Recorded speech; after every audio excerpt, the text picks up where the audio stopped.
you guys, it's me Ximarru or Jimena. Notice anything different? I decided to change up my persona just a bit. Nothing big, I just wanted a small change. Anyways, today I'm here to finally explain more of my OC's lore. I really wanted to share the rest of my OC sooner, but if I'm being honest, school has been kicking my butt and I just wasn't feeling like drawing. But now that I'm on break, I'm ready to come out with more videos. Also, for those who are new to my channel, I do already have the first part explaining 3 of my OC's lore with some background information, so I would recommend watching that video first to get a better idea of what I'm saying. But enough of that, let's get started. The first character I'll be talking about is Aki. Aki is the next character who gets involved with Sebastian, Danny, and Jaime. And the reason for that is because she was the flying entity Sebastian saw the night he got hit with the mysterious energy. Or was she there that night? Aki has the ability to fly, and her sigil is placed on her shoulder. Aki's reason for attending the academy is because she actually wants to grow her ability, to fly faster, increase her time in the air, basically try to see its full potential. If she were to attend a normal university, she wouldn't have many opportunities to grow as much as she would want. Also, something I didn't mention in the last video is that in this world, no one can have the same ability. So when Sebastian tries to find if anyone in the academy can fly, he finds Aki. At first, Aki doesn't believe him. After all, she knows she's the only one who can fly, and she wasn't there that night. Maybe someone had a similar ability, but even so, there's no way it could have been her. Some time passes, and she realizes that more and more people have witnessed someone flying late at night. She keeps denying it, but it keeps getting harder to deny it when many people are saying that they've witnessed it. Also, small side note, but no one can actually tell if it's Aki or not, since the person who's flying always has a disguise and wears dark colors, so it's harder for anyone to recognize them. Anyways, continuing on. As much as Aki tries to ignore it, it's slowly growing into something bigger. The mysterious person is now messing with the classrooms, destroying statues around the academy, and basically just causing problems for everyone. This is causing normies to have an even more negative view on E-types. Now, Aki has a strong mentality, so this doesn't really bother her. But one night, her roommate Danny tells her that she's going to try and see if she can catch whoever's been lurking late at night, and invites Aki to join her. Aki eventually goes with her, and there they both finally see that someone is in fact flying. And I don't want to share too much, so I might just leave it at that. But that's basically how Aki ends up getting involved with the group. Also, some of you may have noticed, but I did change her hair. It's a lot shorter now, which is what I wanted her to have in the first place, so I'm very happy with it. I liked her having long hair, but her having short hair was always something I wanted her to have. I just couldn't draw it until now. Also, throughout the story, Aki and Danny end up becoming very close friends. Since Danny loves learning about E-types and Aki loves showing off her ability, they get along very well. Next up is Aki's brother Day. Day is a telekinetic and a very powerful one at that, and his sigil is placed on his abdomen. He's a good student who excels in pretty much anything. He's not the most popular guy in school since he likes to be alone, but he's respected by his classmates because of how well he does in school and because, like I mentioned, he is very powerful. His abilities are emotion-based, which is a lot harder to control, which is why no one tries messing with him since he's been able to overcome that challenge and has complete control of his telekinesis.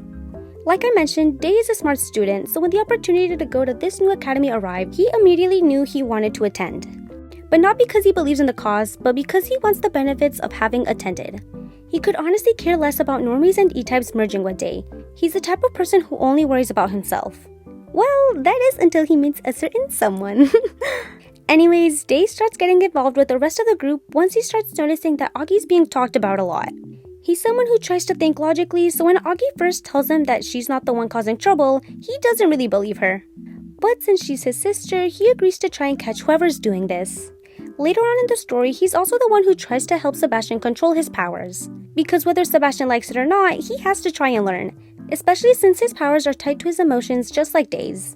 So in all honesty, Day is the only one who can really help him. However, even though Day gets closer to the group, he still tries to remind himself not to get attached, especially since he believes the academy won't work out, and everyone will get split up again. So even though he's helping them out, he still tries to keep his distance, which is a lot harder than he thinks, especially since he starts getting closer to Jaime. Like I mentioned before, Day is someone who would only care about himself, but throughout the story we see how their relationship grows from them having a bumpy start at first to them starting to develop feelings for each other. But as much as Day likes Jaime, and even if Day knew that Jaime felt the same, he would never tell him how he feels since he still has his doubts about the merge. And now we have our last character, Lin. Lin is definitely more of a goofy character who tries to lift up the mood when he can. He's kinda like Jaime, but more annoying and talkative. Lin's ability is teleportation, and his sigil is placed on his chest. He isn't really a big fan of his ability, however. Most people are surprised to hear this at first, especially since it seems like the perfect ability for a guy like him. The reason for him not wanting to use his ability, however, is because every time he uses it, he starts feeling sick. Ever since he was little, he's always felt sick right after teleporting. The longer the distance, the worse it gets, to the point of throwing up. Lin's elemental energy is not the highest, so every time he teleports, he exceeds his limit without realizing, causing his sickness. He's tried to improve by practicing, but he hates the feeling he gets when he tries, so he's basically given up. And I don't have the exact moment he joins the group planned out yet, but he does join eventually with some convincing. At first he was reluctant to join since he thought he wouldn't be useful since he doesn't even like using his ability. But while spending time with everyone, he realizes he can still be useful and even wants to start using his ability if it can help his friends. Lin is someone who holds his friends dearly, so once he gets closer to everyone, he, just like Danny, would like to believe that normies and E-types can coexist thanks to the Academy. So he works hard to help Sebastian and the others out. He also starts developing feelings for Aki since she's a big reason as to why he decides to try and change. And unlike Day, he's very obvious about his feelings for Aki. He doesn't care about how others think of him, and since Aki doesn't care either, he'll happily do his best to try and win her over, which Aki finds amusing since no one's ever done that for her before. And now I would like to share a bit of information on the mysterious person who's causing trouble. This mysterious person belongs to a group of people who are against E-types.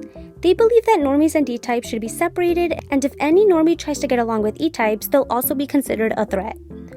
This group's goal is to make E-types look bad so that society will go against them once again, and so that the Academy will be shut down and they'll be able to advance with their true mission, which is to slowly get rid of all E-types overall. I don't want to share too much yet though, so I'll just leave it at that for now.